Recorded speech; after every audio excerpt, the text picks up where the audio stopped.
नमस्कार, बहुत स्वागत है आप सभी का। आपके साथ मैं पल्लवी रविंद्र सिंह। महाराष्ट्र में अगले हफ्ते शपथ ग्रहण हो सकता है। सूत्रों के हवाले से इस वक्त की बड़ी खबर सियासी गलियारों से आप तक पहुंचा रहे हैं। बताया जा रहा है कि वानखेड़े स्टेडियम में शपथ ग्रहण जो है उसके कार्यक्रम को आयोजित किया जा सकता है। देवेंद्र फडणवीस सीएम पद की शपथ ले सकते हैं। इस वक्त की सबसे बड़ी खबर सूत्रों के हवाले से आप तक पहुंचा रहे हैं। देवेंद्र फडणवीस सीएम पद की शपथ ले सकते हैं, ऐसा बताया जा रहा है। महाराष्ट्र में 2 डिप्टी सीएम जो हैं वो हो सकते हैं। तो इस वक्त की बड़ी खबर सूत्रों के हवाले से महाराष्ट्र के सियासी गलियारों से निकलकर सामने आ रही है, जहां पर बताया जा रहा है कि देवेंद्र फडणवीस जो है वो सीएम पद की शपथ ले सकते हैं। इस वक्त की बड़ी खबर आपके टेलीविजन स्क्रीन पर है।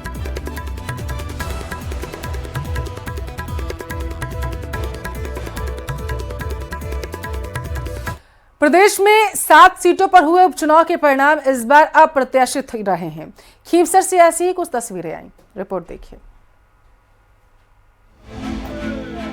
जिस खुशी की उम्मीद ना हो वो झोली में आ गिरे तो आंखें छलक ही पड़ती हैं। तस्वीरें खींवसर के चुनावी समर में इतिहास रचने वाले बीजेपी के रेवंत राम डांगा की है। हनुमान बेनीवाल की पत्नी कनिका को हराने के बाद बीजेपी से जुड़े लोगों का जश्न देखने लायक था। कार्यकर्ताओं और पदाधिकारियों ने रेवंत राम को सिर माथे पर बैठा लिया, एक नायक की तरह स्वागत सत्कार किया। एक तो ऐतिहासिक जीत, ऊपर से अभूतपूर्व स्वागत, भावनाएं कहां संयत रह पाती हैं। इस बार हमने चुनाव नहीं जीता है, खींवसर की आम जनता ने चुनाव जीता है। ये खींवसर की आम जनता की जीत हुई है। खींवसर जीता है। खींवसर अपना 36 कौम के लोग खुद मजबूती के साथ चुनाव लड़े थे और इस बार खींवसर विजय हुआ है और खींवसर जीता है। खींवसर की आम जनता जीती है। जीत के बाद रेवंत राम डांगा का भावुक होना आप में से कुछ लोगों को भले ही हैरान करता हो, लेकिन सियासत को समझ पाने वाले इसे पूरी तरह स्वाभाविक मानते हैं, क्योंकि लड़ाई उस खींवसर की थी जिसे हनुमान बेनीवाल अपनी सल्तनत मानकर चल रहे थे। इस सीट पर पिछले 16 साल से बेनीवाल परिवार लगातार चुनाव जीता आ रहा था। कुछ लोगों का, नेताओं का ये अहंकार था कि मैं इसको जिता देता हूँ, मैं उसको जिता देता हूँ। आज स्थिति कुछ इस तरीके की हुई कि वो अपने घर में से अपनी पत्नी को ही नहीं जिता सके। बोला करते थे हर गांव में 15-15 रेवत डांगा है, एक मैं सिर्फ एक ही हूँ। तो आज जनता ने ये साबित कर दिया कि लोकतंत्र में जो ताकत है वो असली ताकत, वोटों की ताकत जनता के पास में है। ये बार बार अपने बल पर नहीं जीते हैं। आप एक बात कहते हैं कि 20 साल से जीत रहे, 20 साल से कौन सा चुनाव जीत रहे? ये जीते हैं भारतीय जनता पार्टी के गठबंधन से, ये जीते हैं कांग्रेस के गठबंधन से। ये अकेले चुनाव आपके लग रहा, आपने देखा होगा बोतल फट के नीचे पड़ गई। खींवसर से रेवंत राम डांगा की जीत कई मायनों में अहम मानी जा रही है। पहली, बेनीवाल के गढ़ में एक अदत जीत की आस लगाए सालों से बैठी बीजेपी का सूखा खत्म हो गया। वो सूखा जिसे कई चांस देने के बाद भी मिर्धा परिवार हासिल नहीं कर पाया था। दूसरा, डांगा की जीत से आरएलपी सुप्रीमो हनुमान बेनीवाल के गढ़ खींवसर को ढहा दिया है। अब आरएलपी का एक भी विधायक नहीं है। आरएलपी की हार की वजह परिवारवाद मानी जा रही है। खींवसर सीट से हनुमान बेनीवाल लगातार 4 बार विधायक रह चुके हैं। साल 2019 के लोकसभा चुनाव में बेनीवाल एनडीए से गठबंधन कर सांसद बने थे। तब ये सीट खाली हुई तो बेनीवाल ने उस समय अपने छोटे भाई को विधायक बना दिया और इस बार अपनी पत्नी को चुनाव मैदान में उतार दिया। जानकारों का कहना है कि यहीं पर बेनीवाल मात खा गए। क्षेत्र के मतदाताओं के मन में ये बात घिर गई कि बेनीवाल दावे चाहे जितने कर ले, लेकिन बढ़ावा परिवारवाद को ही देते हैं। न्यूज़ 18 राजस्थान के लिए नागौर से महेंद्र बिश्नोई की रिपोर्ट। देवली उनियारे में कांग्रेस की जमानत जब्त हो गई। कांग्रेस प्रत्याशी की बड़ी हार देखने को मिली। कांग्रेस प्रत्याशी कस्तूर चंद मीणा की सबसे बड़ी हार है। कांग्रेस प्रत्याशी कस्तूर चंद मीणा की जमानत जब्त है। हरीश मीणा, सचिन पायलट भी उनकी जमानत को नहीं बचा पाए। जमानत बचाने के लिए जो वोट चाहिए वो उन्हें मिल नहीं पाए। 33,000 के आसपास वोट चाहिए जो मिल नहीं पाए। पूरी कांग्रेस मिलकर भी 31,385 वोट ही जुटा पाई। जमानत बचाने में 1,689 वोट कम पड़ गए। हरीश मीणा के सांसद बनने से ये सीट खाली हुई थी। 2 बार विधायक और सांसद हरीश मीणा थे। प्रत्याशी बनाती ही हरीश मीणा पर भी टिकट बेचने का आरोप लगा था। गहलोत, डोटासरा, जूली के आने से पायलट ने दूरियां बना ली, ऐसी जानकारी सामने निकल कर आई। आखिरी समय में सचिन पायलट ने उनियारा में सभा की। निर्दलीय प्रत्याशी नरेश मीणा ने सबसे ज्यादा नुकसान पहुंचाया। थप्पड़ कांड के बाद कांग्रेस के वोटर नरेश मीणा को शिफ्ट हो गए, ऐसी सियासी गलियारों में चर्चा है।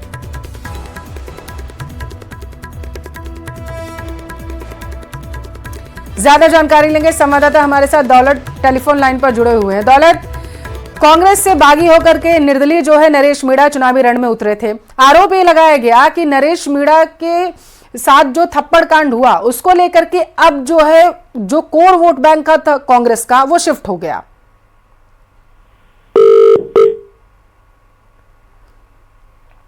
अपरिहार्य कारणों की वजह से हमारी आवाज नहीं पहुंच पा रही है, दोबारा संपर्क करने की कोशिश करेंगे दौलत से। फिलहाल के लिए ये आपको बताते चले कि थप्पड़ कांड के बाद से नरेश मीणा चर्चा में आए। आरोप ये लगाया गया था कि नरेश मीणा कांग्रेस से बागी हुए, टिकट नहीं मिला तो निर्दलीय चुनावी रण में उतर गए थे। इस सब के बाद वहां पर जबरन जब वोट पड़वाने का आरोप एसडीएम पर लगाया गया नरेश मीणा की तरफ से, तो बहसबाजी इतनी ज्यादा बढ़ी कि एसडीएम को थप्पड़ जड़ दिया गया। इसके बाद चर्चा का विषय बन गया समरावता गांव, और अब ये बताया जा रहा है कि जो वोट बैंक था वो शिफ्ट हो गया नरेश मीणा की तरफ कांग्रेस का। इसी वजह से जमानत तक जब्त हो गई कांग्रेस के प्रत्याशी की। कांग्रेस प्रत्याशी कस्तूर चंद मीणा की सबसे बड़ी ये हार सियासी गलियारों में मानी जा रही है। आपकी जानकारी के लिए आपको बताते चले कि जमानत बचाने के लिए 1689 वोट कम पड़ गए उन्हें। दौलत हमारे संवाददाता टेलीफोन लाइन पर जुड़े हुए हैं। दौलत, आवाज पहुंच रही है आप तक? बिल्कुल आवाज। साख नहीं बचा पाई दौलत इन चुनाव में कांग्रेस अपनी?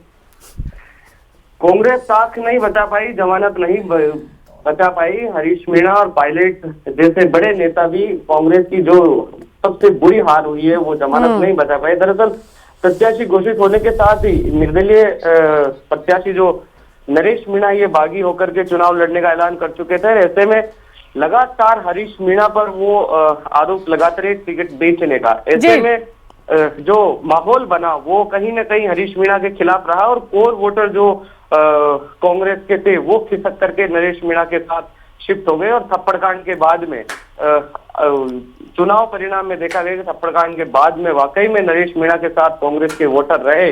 ऐसे में हरीश मीणा और सचिन पायलट जैसे नेता भी साथ नहीं बचा पाए, और नामांकन रैली थी जो या केसी मीणा की, उसमें गोविंद सिंह डोटासरा, अशोक गहलोत और जूली के आने से सचिन पायलट खेमा था वो भी दूरियां बना ली। हालांकि एक बार रस्म अदायगी के लिए उनियारा में रैली जरूर सचिन पायलट ने की, लेकिन वहां पर भी बयानों में इस तरह का था कि हरीश मीणा और पायलट की दूरियां कहीं ना कहीं नजर आई। कुल मिलाकर के देवली उनियारा जो कांग्रेस का गढ़ हुआ करता था, पिछले 2 चुनाव विधायक हरीश मीणा जीते, सांसद भी जीते, लेकिन नरेश मीणा ने कांग्रेस की जिस तरह से इसे करारी हार माना जाएगा। बिल्कुल, और हैरानी की बात तो यह है कि कांग्रेस से टिकट मांग रहे थे नरेश मीणा, नहीं मिला तो निर्दलीय उतर गए थे वो चुनावी रण में। बहुत शुक्रिया दौलत जानकारी पहुंचाने के लिए।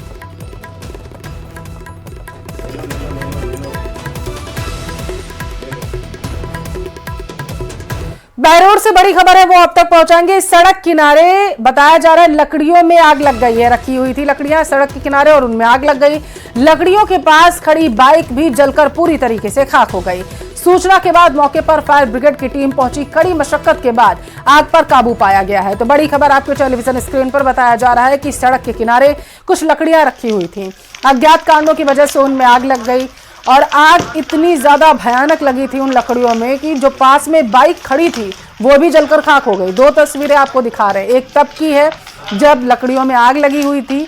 अंदाजा लगाया जा सकता है कि वहां पर कितनी परेशानी लोगों को आग बुझाने में आई होगी, क्योंकि लकड़ियां जो थी उन्होंने आग तेज पकड़ ली थी और ये आग बाइक तक पहुंच गई।